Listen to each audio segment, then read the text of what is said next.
అందరికీ నమస్కారము. మా యొక్క ఈ ఛానల్ ద్వారా న్యాయ సలహాల ద్వారా ఎన్నో వీడియోలు అందిస్తున్నాము. మీరు చూసిన తర్వాత లైక్ చేసి సబ్స్క్రైబ్ చేసి షేర్ చేయాలని కోరుకుంటున్నాను. నా పేరు D Ramareddy, advocate, ex president criminal court bar association, Nampally, Hyderabad.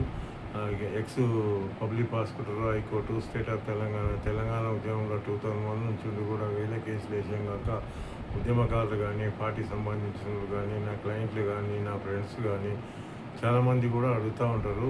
ఈ మధ్యకాలంలో క్రిమినల్ లా మొత్తం చేంజ్ అయినంత కాస్తా అని చెప్పేసి చాలా ఇంపార్టెంట్ క్వశ్చన్ కూడా. ఎందుకంటే క్రిమినల్ లా మొత్తం 29 రాష్ట్రాల్లో కూడా భారతదేశము మొత్తం కూడా సెంట్రల్ గవర్నమెంటు ఇంతకుముందున్న క్రిమినల్ లాను రద్దు చేసి 2023లోనే పార్లమెంట్లో బిల్లు పాస్ అయిన తర్వాత రాష్ట్రపతి ఆమోదం పొందిన తర్వాత చట్టాలు వచ్చినాయి. ఇంతకుముందు క్రిమినల్ లాలో మెయిన్ ఏంటంటే IPC, Indian penal code, CrPC అంటే criminal procedure code, Indian evidence act, ఈ 3 యాక్ట్లు కూడా చేంజ్ అయ్యి 2023లోనే చట్టాలు వచ్చినాయి. అమలైక మటుకు జూలై 1 నుంచి 2024 నుంచి అమలవుతున్నాయి. జూలై 1 నుంచి 29 రాష్ట్రాలలో కూడా ఏ నేరం జరిగినా కూడా కొత్త యాక్ట్ల ప్రకారమే, కొత్త చట్టాల ప్రకారమే కేసులు బుక్ చేస్తూ ఉన్నారు.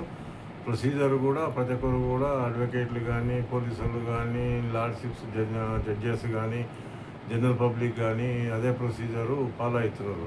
ఇంతకుముందు ఐపీసీ కానీ, సిఆర్పిసి కానీ, ఇండియన్ ఎవిడెన్స్ యాక్ట్ కానీ ఇవి ఎప్పటి నుంచో బ్రిటిష్ కాలం నుంచి ఉన్నటువంటి చట్టాలు ఇవన్నీ కూడా రద్దయి భారతదేశం మొత్తం కూడా, ఎందుకంటే మహిళల మీద జరుగుతున్నటువంటి దాడులు కానీ, చిన్నారుల మీద జరుగుతున్నటువంటి దాడులు కానీ ఇవన్నీ కూడా కంట్రోల్ చేయాలంటే కఠినంగా శిక్షించాలని చెప్పేసి ఈ 3 చట్టాలను కూడా తెచ్చారనమాట. ఈ భారతదేశం మొత్తం కూడా 29 రాష్ట్రాలలో కూడా ఈ 3 చట్టాలు అనేది చాలా ఇంపార్టెంట్. క్రిమినల్ లా శాంతి భద్రతలకు భంగం కలిగించడంలో కూడా కఠినంగా శిక్షించాలంటే ఈ 3 చట్టాలు ఉపయోగపడతాయి అన్నమాట. ఇంతకుముందు ఐపీసీ అనేది ఉండే, ఇంతకుముందు ఇండియన్ పీనల్ కోడ్ కింద ఎవరైతే నేరాలు చేస్తారో ఆ నేరాలు చేసినటువంటివి అందరూ కూడా ఇండియన్ పీనల్ కోడ్ కింద కేసులు బుక్ చేసి పోలీసులు రిమాండ్ కానీ ఇవన్నీ ప్రొసీజర్లు జరిగేటివి. ఇప్పుడు ఐపీసీ రద్దయింది కనుక, ఇండియన్ పీనల్ కోడ్ రద్దయింది కనుక దాని ప్లేసులోనే భారతీయ న్యాయ సంహిత అని 2023 యాక్ట్ వచ్చింది. ఆ యాక్ట్ కూడా ఎందుకంటే మొత్తం కూడా మొత్తం సెక్షన్స్ అన్ని కుదించేసి ఇంతకుముందు ఐపీసీలో 511 ఉన్న సెక్షన్స్ అన్నీ కూడా 358 పెట్టారనమాట. ఏ నేరం చేసినా 358 సెక్షన్స్లో ఒక్కొక్క సెక్షన్ ఒక నేరానికి సంబంధించింది పోలీసులు కేసులు బుక్ చేసి రిమాండ్ చేస్తారనమాట. ఇవన్నీ కూడా మొత్తం చాలా భారతదేశం మొత్తం 29 రాష్ట్రాల్లో కూడా జూలై 1 నుంచి ఇవన్నీ నేరాలు జరిగినవన్నీ కూడా బిఎన్ఎస్ యాక్ట్ కిందనే రిజిస్టర్ చేస్తున్నారు అనమాట. ఇవి చాలా ఇంపార్టెంట్. నేరాలను బట్టి, ఆ కేసులను బట్టి ఒక్కొక్క సెక్షను ఒక నేరం కింద ఉంటుంది కనుక ఆ సెక్షన్ 358 సెక్షన్లు ఉండి కూడా ఇవన్నీ కూడా ఇంతకుముందు ఈ సెక్షన్ ఐపీసీ అనేది 1860లో ఉన్నటువంటి చట్టము రద్దయింది కనుక దానికి ప్లేస్లో ఇది బిఎన్ఎస్ అని వచ్చింది. భారతీయ న్యాయ సంహిత 2023 యాక్ట్ కింద కేసులు బుక్ చేస్తున్నారు అనమాట భారతదేశం మొత్తం 29 రాష్ట్రాల్లో కూడా. ఆ కేసులు రిజిస్టర్ అయిన తర్వాత తర్వాత నెక్స్ట్ స్టెప్ ఏంది ఉంటుందంటే ప్రొసీజర్ ఫాలో అయ్యి వాళ్ళను అవుట్ టు గెట్ బెయిల్ అని, ట్రయల్ అని కానీ, పోలీసు వాళ్ళు అయితేనేమో ఛార్జ్ షీట్ వేసడం కానీ, ఎఫ్ఐఆర్ ఇష్యూ చేసడం కానీ ఇవన్నీ ఉంటాయన్నమాట. ఇవన్నీ ఉన్నప్పుడు వాళ్ళు పోలీసు వాళ్ళు దాని కింద సిఆర్పిసి కింద అడ్వకేట్లు కానీ, జడ్జెస్ కానీ ఇంతకుముందు సిఆర్పిసి కింద 1970 చట్టము అందుకో దాని కింద ఫాలో అయ్యేటోళ్ళం మనం. దాని కింద ఫాలో అయ్యి సెక్షన్ల కింద మనం ప్రొసీజర్ ఫాలో అయ్యి మొత్తం ఒక్కొక్క సెక్షన్ ఇంతకుముందు 484 ఉండే, ఇంతకుముందు 484 ఉన్న సెక్షన్స్ అన్నీ కూడా ఇందులో కొన్ని సెక్షన్లు పెరిగి 531 అయినాయి అనమాట.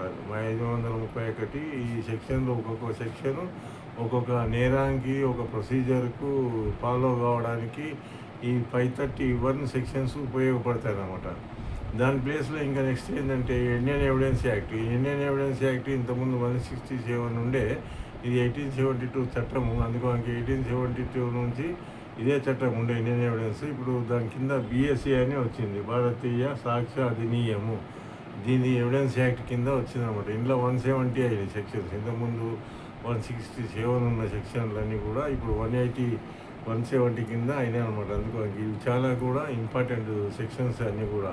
ఎందుకంటే ఈ ఎవిడెన్స్ యాక్ట్ ప్రకారమే మనం కేసులు వాదించడం కానీ, కేసును విచారణ చేసేటప్పుడు కానీ ఈ ఎవిడెన్స్ యాక్టు క్రిమినల్‌లో కానీ, సివిల్‌లో కానీ ఉపయోగపడతాయి. సివిల్ యాక్టులు ఏవి కూడా చేంజ్ కాలేదు, ఓన్లీ క్రిమినల్ అయినవి. ఇవి కూడా గమనించుకోవాలి, చాలామంది కూడా అడుగుతూ ఉంటారు. అందుకోనికి ఇవన్నీ కూడా చాలా ఇంపార్టెంట్. అందుకోనికి భారతదేశం మొత్తం కూడా క్రిమినల్ బిఎన్ఎస్ కానీ, బిఎన్ఎస్ఎస్ కానీ, బిఎస్ఏ కానీ ఈ మూడు కూడా ఐపీసీ ప్లేస్లోనేమో బిఎన్ఎస్ అని వచ్చింది, సిఆర్పిసి ప్లేస్లోనేమో బిఎన్ఎస్ఎస్ అని అంటారు, ఇండియన్ ఎవిడెన్స్ యాక్టివ్ ప్లేస్లోనేమో బిఎస్ఏ అని. ఇవన్నీ మూడు చట్టాలు కూడా మూడో స్తంభాలు అనమాట. ల్యాండ్ ఆర్డర్ కంట్రోల్ చేయాలంటే ఈ మూడు కూడా కఠినంగా చేసిండ్రు అనమాట, రివ్యూ చేసి అన్నీ కూడా. ఇవన్నీ కూడా జూలై 1 నుంచి 2024 నుంచి అమలు అవుతూ ఉన్నాయి.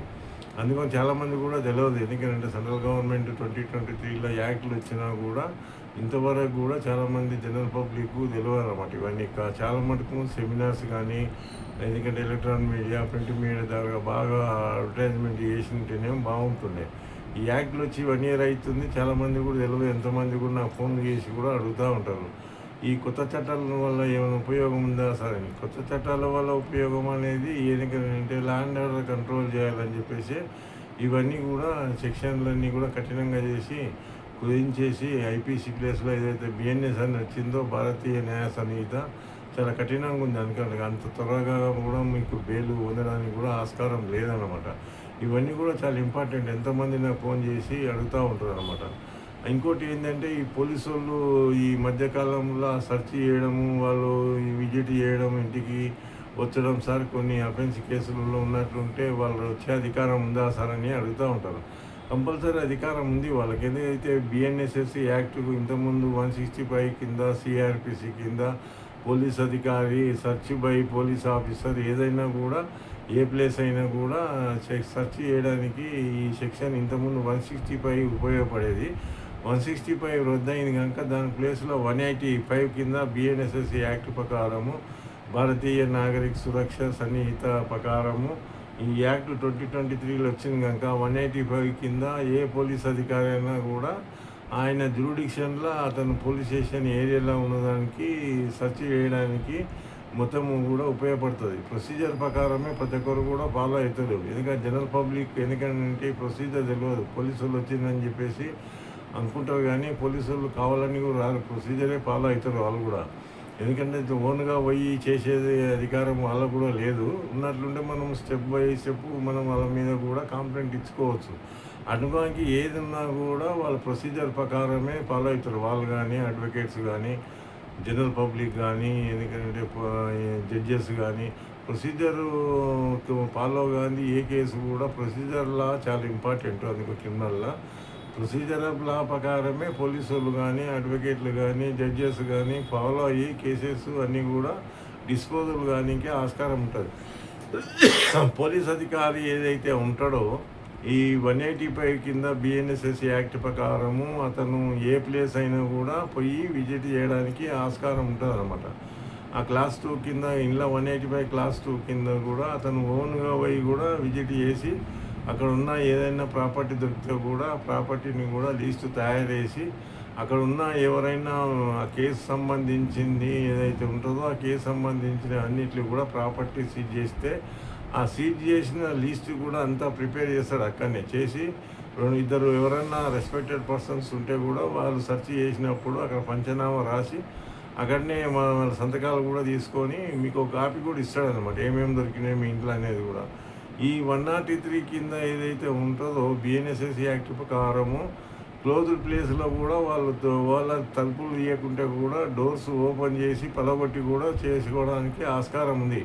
103 బిఎన్ఎస్ఎస్ యాక్ట్ ఏమని చెప్తుందో 103 బిఎన్ఎస్ఎస్ యాక్ట్ ప్రకారము ఈ 185 కూడా అప్లై అవుతాయి అన్నమాట. ఇప్పుడు క్లోజ్ ప్లేస్లో ఏదైతే ఉన్నా కొన్ని దారు లాక్ వేసుకొని పోయి ఎక్కడైనా పరారు అయిపోతే కూడా దాన్ని ఓపెన్ చేసి కూడా బద్దలు కొట్టి కూడా కీ అన్నట్లుంటే కూడా దాని లాక్లు వేసి ఉంటే కూడా పలగొట్టి చేసడానికి అధికారము పోలీసులకు ఉందన్నమాట. అప్పుడు బిఎన్ఎస్ఎస్ 103 కూడా అప్లై అవుతుంది అనమాట. 103 కింద వాళ్ళు ఏ ప్లేస్ అయినా కూడా క్లోజ్ ప్లేస్లో వాళ్ళు చేయడానికి కూడా ఆయన అతను జ్యూరిడిక్షన్లో ఉన్నటువంటి దాన్ని చేసి అతని యొక్క లిస్టు అంతా తయారు చేసి కోర్టుకు ఆ కేసుకు సంబంధించిన దాని మీద జడ్జి గారి ముందర సబ్మిట్ చేస్తారు ఇమ్మీడియట్గా. అందుకోనికి అంత ఈజీ ఉండదు. అందుకని ప్రతి ఒక్కరు కూడా అబ్జర్వ్ చేస్తారు కనుక వాళ్ళు మీకు వాళ్ళది ఆ డౌట్ ఉంటే మీ అడ్వకేట్ కానీ పోలీసులను కానీ అడిగినట్లయితే కూడా ఎందుకంటే చెప్తారు వాళ్ళు. ఏవైతే ఆ కేసు సంబంధించిన వస్తువులు కానీ ఏదైనా మెటీరియల్ కానీ ఏదైనా కూడా దొంగ వస్తువులు కానీ మిగతాది కానీ ఏదన్నా కూడా ఆ ప్లేస్లో దాపెట్టినామని ఒకవేళ కన్ఫ్యూషన్లో చెప్తే కంపల్సరీ వస్తారన్నమాట. ఒకవేళ పోలీసు అధికారి చేయనట్లుండి అతనికి అసిస్టెంట్ ఎవరికైనా చెప్పినట్లుంటే క్లాస్ 3 కింద 185 క్లాస్ 3 కింద అతను రైటింగ్లో ఇచ్చి పంపించడానికి ఆస్కారం ఉంటుందన్నమాట.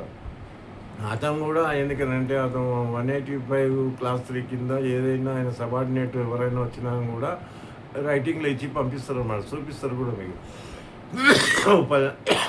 మా సారు పై ఆఫీసరు మాకు ఇట్లా ఇచ్చాడు, మేము సెర్చ్ చేస్తున్నాం అని చెప్పేసి కూడా అతను రాని పరిస్థితులు ఉంటే కన్సర్న్ ఇన్వెస్టిగేషన్ ఆఫీసర్ కానీ పోలీసు స్టేషన్కు అది ఉన్న SHO కానీ స్టేషన్ హౌస్ ఆఫీసర్ కానీ రాని పక్షంలో ఉంటే అతని కింద ఉన్న సబార్డినేట్ ఎవరైతే ఉంటారో ఆ ఆఫీసరు ఆ సబార్డినేట్ ఆఫీసర్ను 185 క్లాస్ 3 కింద పంపించడానికి ప్రొసీజర్ అనమాట. ఇదని అతను రైటింగ్లో ఇచ్చి పంపిస్తాడనమాట. అతను పంపించిన తర్వాత కూడా అతను రైటింగ్లో వచ్చిన దాని లెటర్ని తీసుకొని ఆ ప్లేస్కి వచ్చి ఆ ప్లేస్ ఆఫ్ ఎక్కడైతే ఉందో ఆ ప్లేస్ ఇన్సిడెంట్ జరిగిన ప్లేస్ కానీ ఆ ప్లేస్ ఎక్కడైతే సీజ్ చేయాలనుకున్నారో ఆ జడ్జి గారు చెప్పినటువంటి ఆ సీజ్ చేసే ప్రాపర్టీ కానీ మిగతాది కానీ ఆ ప్లేస్ కానీ అన్నీ కూడా ప్రిపేర్ చేస్తాడు అతను. సబార్డినేట్ కూడా మొత్తం లీస్ట్ ఆఫ్ అది ఏదైతే పంచనామాలు ఏమేమి దొరికినావో అవన్నీ రెడీ చేసినాక ఆ లీస్టును కాపీని జడ్జి గారికి పంపిస్తాడు అనమాట. వెంబడే 24 అవర్స్లో వాళ్ళన్నీ కూడా చేసినా కూడా ఇవన్నీ కూడా ప్రొసీజర్ ప్రకారము